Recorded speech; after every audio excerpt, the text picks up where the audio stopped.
안녕하세요. 오늘은 여호수아 22장으로 바로 들어가 보겠습니다. 가나안 정복 전쟁이 이제 막 끝나고 루벤, 갓, 그리고 므낫세 반지파 이들이 요르단강 동쪽 자신들의 땅으로 돌아가는 시점입니다. 시작은 아주 훈훈해요.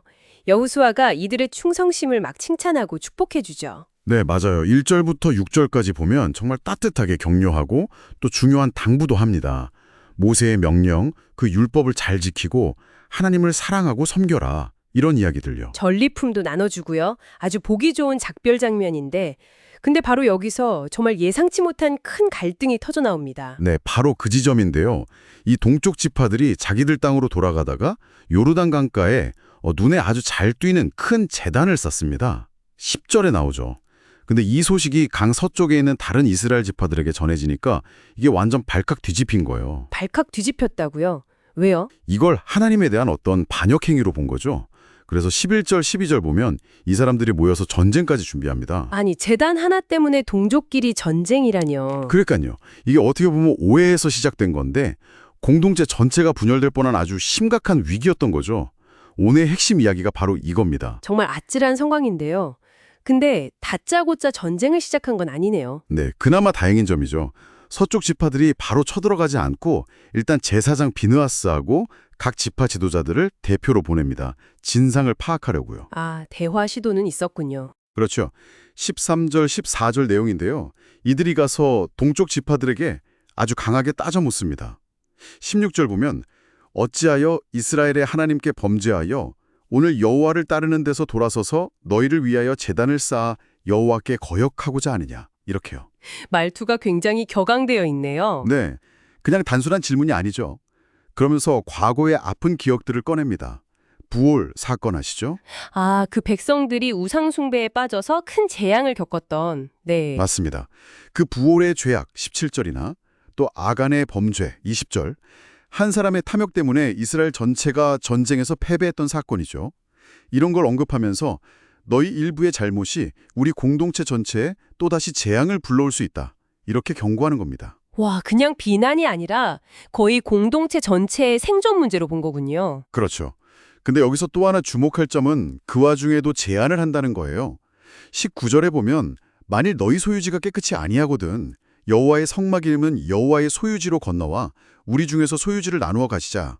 뭐 이런 식으로요. 아, 같이 살자고요? 네. 어떻게든 분열만은 막고 우리 신앙 공동체를 지켜야 한다는 어떤 절박함이 보이는 거죠. 그리고 사실 그들의 우려가 아주 근거 없는 건 아니었어요.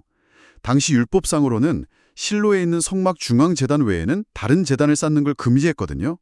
신명기 12장에 나오죠. 아, 그래서 제단을 새로 쌓은 것 자체가 문제 소지가 있었군요. 네, 중앙 집중적인 예배가 당시 이스라엘의 어떤 정체성 유지에 굉장히 중요했으니까요.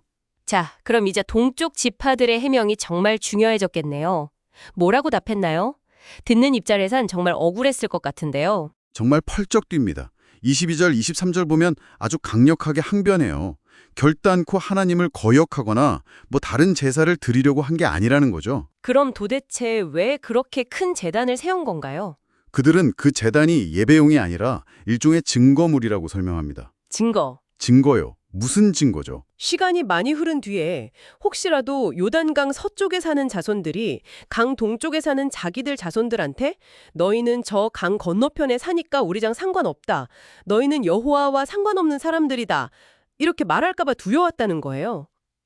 그래서 우리도 당신들과 똑같은 하나님의 백성이다. 우리도 여호와를 섬긴다는 그 증거로 이 제단을 세웠다는 거죠. 아, 그러니까 분리가 아니라 오히려 소속감, 동질성을 확인하기 위한 상징물이었다는 거네요? 정확합니다. 27절, 28절에 그 설명이 자세히 나와요. 그러니까 의도가 완전히 달랐던 거죠.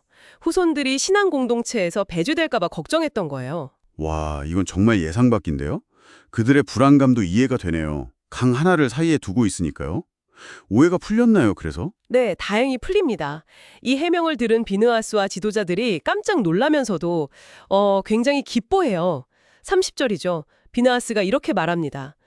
우리가 오늘 여호와께서 우리 중에 계신 줄을 아노니 이는 너희가 이 죄를 여호와께 범하지 아니하였음이니라. 너희가 이제 이스라엘 자손을 여호와의 손에서 건져내었느니라.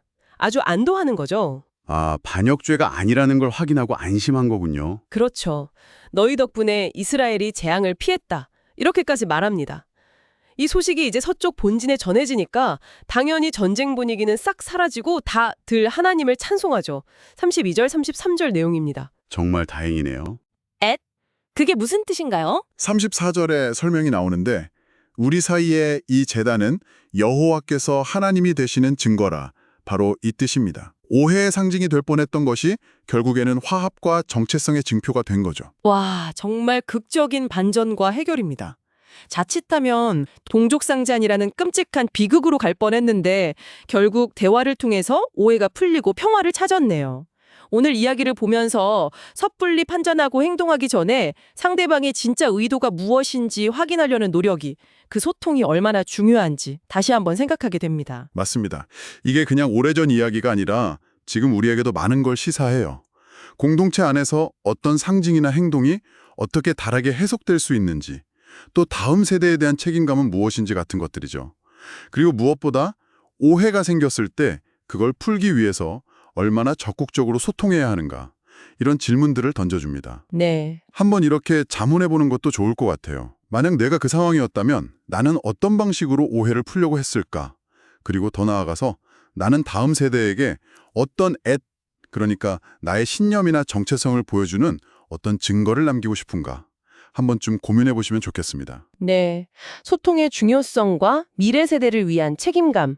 오늘 여호수아 22장 이야기에서 얻는 귀한 교훈인 것 같습니다. 오늘 깊이 있는 통찰 나눠주셔서 감사합니다. 네, 감사합니다.